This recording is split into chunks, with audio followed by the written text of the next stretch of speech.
আপনি তো শুধু প্রেম দেখেন প্রাণনাথ, কে কার সঙ্গে করছে সেটা দেখেন না।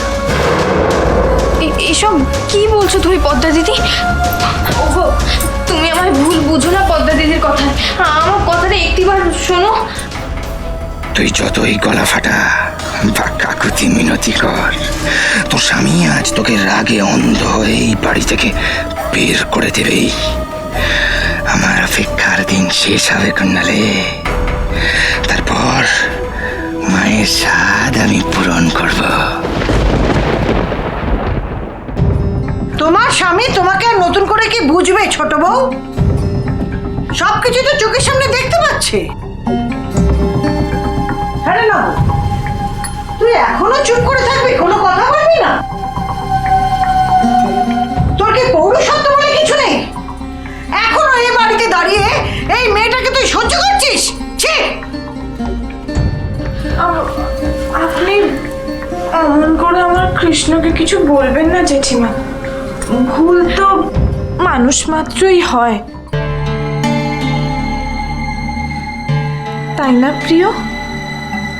উনি বনের মধ্যে রাধাকে খুঁজছেন, তাই তো ওনার চোখে ধাঁধা লেগে আছে।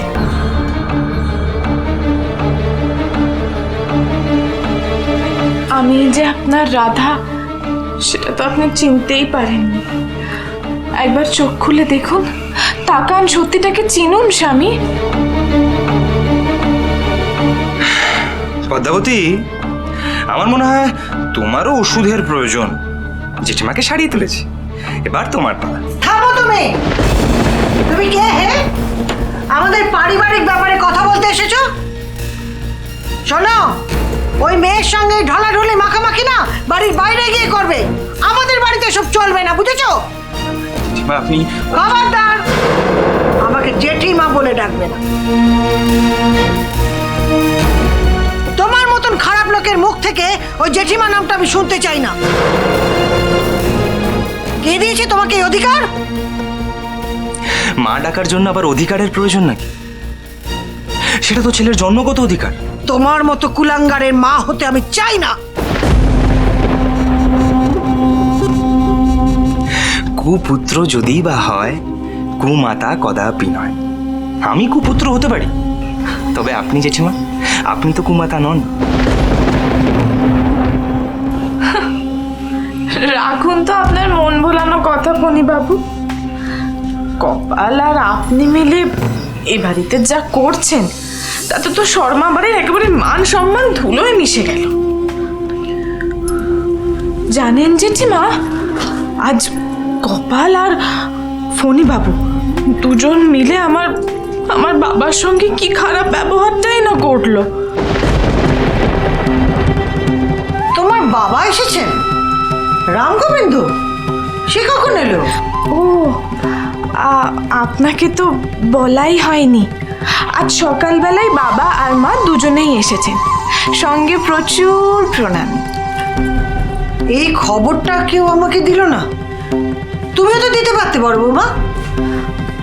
নিজের কথা কি আর বলি জেঠিমা, এদিকে আমার রাধা ভাব, ওদিকে শান্তির অভাব, এই দুই মিলে ভুলে গেছি। জানেন জেঠিমা, বাবাকে দেখে বোন বাবাকে এমন অপমান করলো যে বাবা রেগে গিয়ে একেবারে বোনের গায়ে হাতই তুলে দিচ্ছিল। মানি মানুষের মান গেলে কি আর মাথা ঠিক থাকে বলুন? কেন মিথ্যে কথা বলছো পদ্মা দিদি? আমি তোমার বাবাকে কোথায় অসম্মান করলাম? আমি তো বরং... এই মেয়ে, থামো তুমি। বড্ড বেশি কথা বলে, মুখে যেন খই পড়ছে। বউ মানুষের এত কথা কিসের? আমারই ভুল। আমি সবাইকে ওসব কথা ভুলে যেতে বলি কিনা আমি ওসব কথা বাড়াচ্ছি। কোন আক্কেলে তুমি ওর বাবাকে অপমান করো?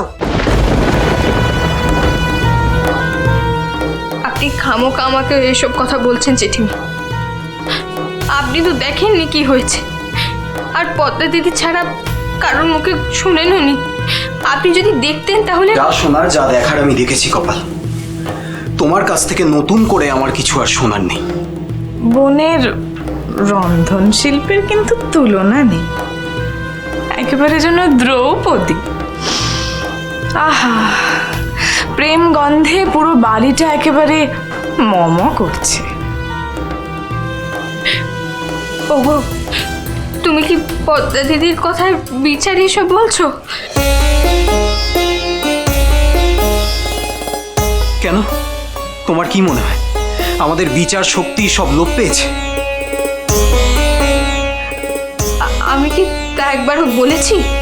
আমি তোমাকে বিশ্বাস করেছিলাম কপাল, চোখ বুঝে বিশ্বাস করেছিলাম, অনেক যুক্তি তর্ককে দূরে সরিয়ে দিয়ে তোমাকে বিশ্বাস করেছিলাম। ভেবেছিলাম কপাল কোনোদিন কোনো ভুল সিদ্ধান্ত নেবে না, কিন্তু তুমি যা করলে।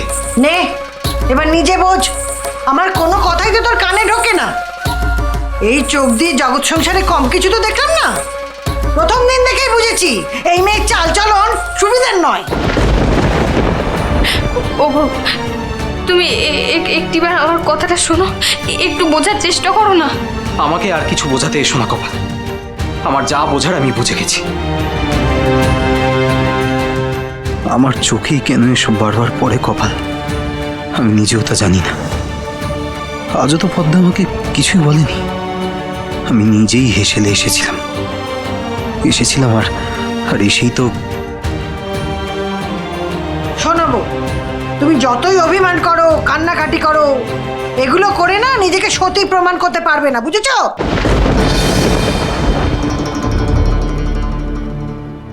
ছি ছি ছি ছি ছি ছি ছি ছি, এ বাড়ির বউ হয়ে কিনা পরপুরুষের সঙ্গে এত ঢলাঢলি।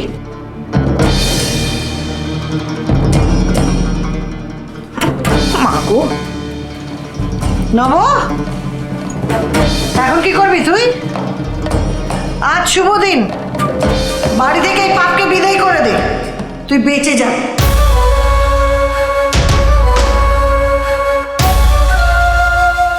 আমি এ বাড়ি ছেড়ে কেন যাব? আমি তো কোনো দোষ করিনি জেঠিমা।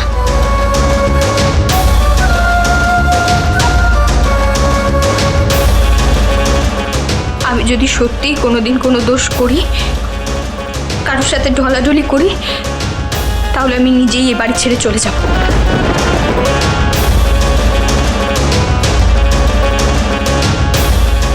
কাউকে বলতে হবে না, কিন্তু তার আগে নয়।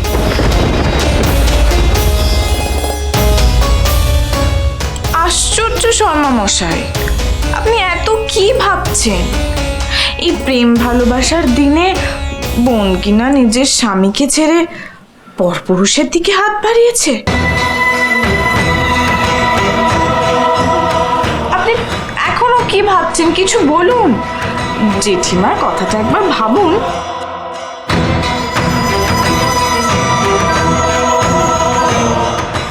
বল রবকুমার, বল, তোর একটা কথাতেই আজ কুণ্ডলে বাড়ির বাইরে চলে যাবে। মুখ খোল তুই রবকুমার, বল।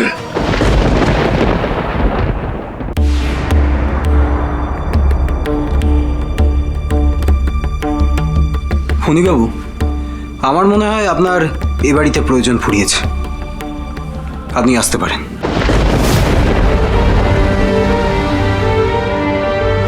কিন্তু এভাবে আমি। দেখুন ফণীবাবু, একজন বৈদ্যর কাজ অসুস্থকে সুস্থ করা। আপনি জেঠিমাকে সুস্থ করেছেন, আর আপাতত আপনার এ বাড়িতে থাকার কোনো প্রয়োজন আমি দেখছি না। আর তাছাড়া আপনি এ বাড়িতে থাকলে আমাদের বাড়ির মানুষজন মানসিকভাবে অসুস্থ হয়ে পড়ছে। একজন বৈদ্য হয়ে নিশ্চয়ই এর পরেও আপনার থাকা উচিত হবে না। আশা করি বিনা তর্কে বাড়ি ছেড়ে বেরিয়ে যাবেন। আমার বাড়ির মানুষগুলোর কথা ভেবে আমাকে এই সিদ্ধান্ত নিতে হয়েছে। শর্মা মশাই, ফণীবাবুর ব্যাপারে তো আপনি একটা সিদ্ধান্ত নিলেন, কিন্তু বোনের ব্যাপারে আপনার কি সিদ্ধান্ত? সে কি এ বাড়িতে থাকবে?